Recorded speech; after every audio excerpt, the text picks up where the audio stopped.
Halo Bapak Ibu sahabat Botol Biru, Bapak Ibu petani maju seluruh Indonesia. Kembali lagi bersama saya Andina Ariela atau biasa Bapak Ibu kenal dengan Andin.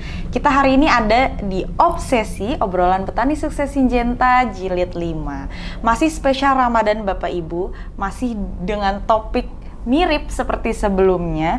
Jadi topiknya nggak kalah menarik, yaitu tips makan agar tidak mengalami perut kembung atau sering sendawa di bulan Ramadan. Nah biasanya Bapak Ibu petani pasti banyak yang sering mengalami perut yang ada banyak gas atau sering sendawa atau kembung. Nah pas banget untuk nonton konten kita hari ini. Saya masih ditemani dengan Dokter Cindy, dokter spesialis gizi klinik dari Rumah Sakit Brawijaya Antasari. Mungkin bisa perkenalan lagi dok buat Bapak Ibu yang belum nonton sebelumnya. Saya Dokter Cindy, saya dokter spesialis gizi klinik, saya berpraktik di Rumah Sakit Brawijaya Antasari. Oke, terima kasih banyak dokter. Kita mungkin mulai dokter dengan pertanyaan, sebetulnya sendawa atau perut kembung atau sering rasa banyak gas di perut itu apakah hanya karena asam lambung naik atau sebenarnya ada salah mengkonsumsi bahan makanan dok? Ya, jadi sering kita kayak bersendawa. Masalah yang paling utama biasanya karena masalah di asam lambung. Oke. Jadi karena kita telat makan atau karena berpuasa, jadi kosong dalam jangka waktu panjang, bisa saja hal itu terjadi. Kadang-kadang ada beberapa orang yang karena mengkonsumsi sesuatu yang mengandung susu, karena mereka mengalami yang namanya intoleransi laktosa, jadi nggak bisa mencerna si laktosa tersebut. Nah itu bisa juga terjadi sendawa atau kembung. Kadang-kadang juga bisa seseorang itu kembung atau sendawa karena tidak bisa dengan tepung. Itu juga bisa terjadi. Tapi bisa juga seseorang mengalami kembung atau sendawa karena mungkin mengkonsumsi makanan yang bersifat gas berlebihan. Misalnya kol, kembang kol, kubis. Itu dapat meningkatkan seseorang jadi kembung dan gassy. Berasa, duh enak nih perutnya, sendawa terus. Ya karena makanan tersebut. Tapi biasanya kalau kita mengkonsumsinya tidak berlebihan, biasanya tidak kenapa-kenapa. Tapi kalau misalnya kadang-kadang kita kan udah perut kosong, kita makan tuh yang berlebihan. Nah itu berasa deh, gas, kembung, sendawa, nggak enak. Nah mungkin pasti banyak yang penasaran nih dok, Bapak Ibu petani. Kira-kira kenapa sih dok sebenarnya bahan makanan yang tadi udah dokter sebutkan, mungkin seperti kol atau kubis, saya juga pernah dengar brokoli atau bawang, itu sebenarnya kenapa bahan tersebut bikin kita lebih banyak sendawa atau lebih banyak merasa kayak kembung? Itu karena kenapa? itu ada kandungan seratnya di situ. Serat? Jadi dia kan mengandung sayur itu mengandung serat. Nah kandungan seratnya itu yang mungkin proses pencernaannya kurang bisa maksimal, sehingga proses dalam tubuh itu menyebabkan dia keluar yang namanya gas. Nah gimana cara mengatasinya? Tentu saja kita bisa mencoba dengan memasak makanan tersebut. Jadi bukan mentah direbus, gitu ya dok? Kalau mentah lebih gas. Jadi kita rebus makanan tersebut sehingga dia akan lebih, kalau lebih lunak itu kan lebih mudah dicerna, dia lebih kurang menghasilkan gas tersebut. Jadi memang jangan berlebihan kalau mengkonsumsi sesuatu. Kalau mau sayur yang ini kombinasi dengan sayuran yang lain sehingga tidak menimbulkan hal tersebut. Di samping juga nutrisinya kan, kalau misalnya kita mau konsumsi sayur ini plus ini plus ini plus ini, kita akan mendapatkan vitamin dan mineral yang lebih lengkap dibandingkan kita hanya mengkonsumsi satu jenis gitu. Kol doang, brokoli doang, atau kembang kol doang. Iya, betul. Oke, masih nyambung dengan jawaban dokter sebelumnya dok. Jadi kira-kira gimana sih tipsnya untuk memilih dan mengolah sayur-sayuran tadi yang mengandung banyak gas tadi dok? Seperti kol, terus tadi mungkin kubis, bawang, brokoli, itu gimana diolahnya agar tidak lebih cepat menimbulkan asam lambung atau kembung atau banyaknya gas di dalam tubuh? Jadi seperti saya katakan tadi, tentu saja kalau kita memilih, tentu saja kita mau memilih yang masih bagus. Nggak mau yang udah coklat-coklat, udah layu atau udah busuk, terus kita nggak mau memilih yang seperti itu. Takut kalau misalnya kayak brokoli itu sering tuh, kalau misalnya dia udah jelek kan nanti kayak begitu dia layu, nanti pas dimakan juga udah nggak enak. Apalagi disimpan kelamaan nanti cepet basi. Jadi kita pilih yang segar, tentu saja itu yang kita butuhkan, dan kemudian dimasak. Dengan dimasak, efek daripada efek samping kembungnya itu akan lebih berkurang, dan selain itu ya dibatasi konsumsinya. Dan mungkin kalau misalnya cara masaknya ditambahin cabai akan nambah lagi kali efek daripada keluhan di lambung tersebut. Jadi dilihat-lihat kondisi masing-masing. Oke, berarti selain dengan cara mengolahnya, tadi dokter sempat mention kualitasnya juga penting ya dok? Penting, jangan sampai kita memilih yang kualitasnya udah kurang baik, karena kan kita mengkonsumsi sayur dengan tujuan kita mendapatkan kandungan vitamin dan mineral yang untuk mendukung kesehatan kita. Kalau kondisi sayur tersebut udah kurang baik, kemungkinan kandungan nutrien atau vitamin dan mineralnya tersebut sudah lebih rendah dibandingkan dengan kualitas yang masih bagus. Betul. Berarti memang kualitasnya harus dijaga dengan dirawat dengan baik, betul ya dok, tanaman. Iya.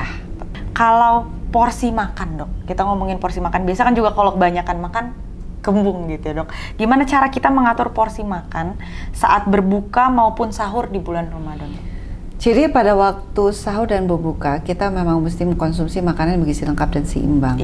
Jadi ada sumber karbohidratnya, porsi disesuaikan dengan kebutuhan masing-masing. Ada sumber proteinnya juga di situ. Nah, sayur itu penting banget yang sering terlupakan. Betul. Jadi baik waktu sahur dan buka tolong ada sayur yang dikonsumsi di situ. Dan tentu saja kalau tidak ingin kembung ya direbus saja dulu sayur tersebut. Kemudian didukung sama buah. Adanya sayur akan membuat kita kenyang lebih lama. Jadi perhatikanlah asupan sayur baik pada waktu sahur dan buka. Di samping sayur itu memang kalorinya nggak banyak. Sehingga sayur yang kita konsumsi biasanya sekitar 100 gram satu mangkok. Itu akan membantu memenuhi kebutuhan akan vitamin dan mineral, juga kebutuhan akan serat kita. Oke. Nah, tadi kita udah ngomong tips-tips dari dokter. Sekarang bagaimana cara mengatasi dok? Kalau udah kembung nih, perutnya udah terlanjur kembung, kira-kira tips dari dokter gimana sih cara mengatasi perut yang sudah terlanjur kembung tersebut? Biasanya kalau sudah nggak enak banget, terpaksa kita perlu memberikan obat. Ya, obat-obatan yang untuk membantu menurunkan keluhannya tersebut. Jadi nggak ada salahnya untuk mungkin berobat ke dokter untuk mengatasi hal tersebut. Mungkin sambil nunggu kita bisa mencoba dengan minum air hangat dulu sambil menunggu ke dokter. Kalau tips lagi berpuasa gitu dok, misal kita lagi kembung tapi lagi puasa, ada nggak yang bisa dilakukan? Mungkin kita bisa mengkompres dulu ya. Kalau Indonesia kan biasanya kita kompres hangat. Semoga membantu dengan kita banyak gosok-gosokan gitu. Yang bisa juga dipakai minyak-minyak gosok. Bisa dibantu. Tapi kalau emang sudah sakit sekali ya mungkin nggak ada salahnya perlu ke dokter untuk diberikan obat. Oke, itulah tipsnya Bapak Ibu petani.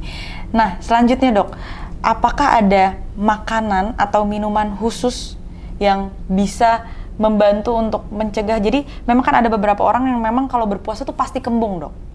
Kira-kira ada nggak sih makanan atau minuman yang bisa dikonsumsi untuk mencegah kita kembung saat berpuasa dok? Biasanya ya kita mengkonsumsi makanan yang biasa kita konsumsi, bergizi lengkap dan seimbang. Minumannya mungkin air hangat. Karena kadang-kadang kalau kita mengkonsumsi kopi atau teh itu beberapa ada yang meningkatkan resiko kembungnya tersebut. Jadi memang di samping bersifat diuretik, sedangkan kita membutuhkan cairan, jadi mungkin nggak ada salahnya kita mengkonsumsi air hangat. Di situ mau mencoba dengan minuman Indonesia, wedang-wedangan jahe, ya bisa dicoba. Tapi ada beberapa orang juga kurang bisa dengan itu, jadi bisa dicoba. Jadi biasa kan orang, apalagi bapak-bapak nih, bapak-bapak petani itu kalau sahur kayak kurang pas dok kalau belum minum kopi. Padahal kan itu masih bisa meningkatkan resiko kita kembung dan bersifat diuretik. Jadi lebih baik ditahan dulu sampai berbuka ya dok. Si kopinya tadi mungkin jadi saat sahur bisa minum air hangat terlebih dahulu gitu ya dok. Oke, mungkin ada yang mau dokter sampaikan lagi untuk tips-tips agar Bapak Ibu petani ini nggak mengalami tadi ya dok, namanya sering sendawa, kebanyakan kembung.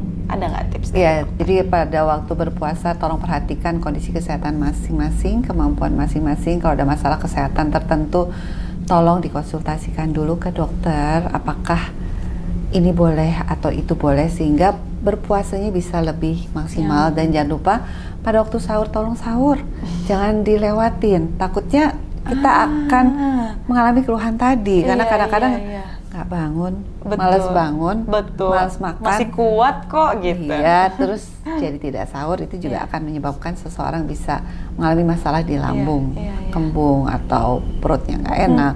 Jadi sahurlah dengan makanan bernutrisi lengkap dan seimbang, ada karbohidratnya, ada proteinnya, ada sayur, ada buah lengkap. Tidak usah terlalu banyak bergoreng-goreng ya, itu juga suka bikin kita nggak enak lambungnya juga di situ. Dan pada waktu berbuka ya jangan berbuka dengan sesuatu yang langsung pedas atau asam atau kopi, mungkin itu kan merangsang yang akan meningkatkan kita jadi kembung. Jadi lebih baik kalau berbuka apa dulu dok yang dikonsumsi? Hangat dulu mungkin ya, kemudian diisi dengan sedikit yang manis, nggak usah terlalu berlebihan nanti tambah gendut. Kemudian didukung dengan makanan utamanya. Oke, kalau begitu terima kasih banyak Dokter Sama-sama. Cindy, terima kasih banyak Bapak Ibu Petani Maju. Sekian obsesi hari ini, semoga materi yang kita sebutkan hari ini bermanfaat. Sampai ketemu lagi di obsesi selanjutnya. Salam Petani Maju. Nah, Bapak Ibu Petani Maju, tadi sudah banyak sekali tips yang diberikan oleh Dokter Cindy agar bisa mengurangi banyaknya sendawa, perut kembung saat di bulan Ramadan. Nah, salah satu caranya adalah dengan menjaga kualitas bahan makanan, terlebih bahan makanan yang mengandung banyak gas tadi ya Bapak Ibu Petani Maju. Jadi, untuk menjaga kualitas bahan makanan tersebut, jangan lupa tanaman dirawat dengan baik. Salah satu caranya adalah dengan menggunakan obat pertanian yang pas dan terbaik untuk Bapak Ibu Petani Maju. Nah, untuk dikubis Bapak Ibu bisa gunakan Agrimax, Amistartop, Bion M, dan juga Simodis. Dan untuk di bawang merah, Bapak Ibu bisa gunakan Simodis, Amistartop, dan juga Miravis Duo. Dan yang terakhir untuk di bawang daun, Bapak Ibu bisa gunakan Miravis Duo dari Syngenta. Jadi tadi adalah produk-produk Syngenta yang pastinya sudah terbaik dan teruji. Bapak Ibu bisa gunakan untuk menjaga kualitas bahan makanan Bapak Ibu semuanya di rumah. So, jangan lupa dibeli dan dicari produknya di toko pertanian terdekat dengan Bapak Ibu semua. Dadah!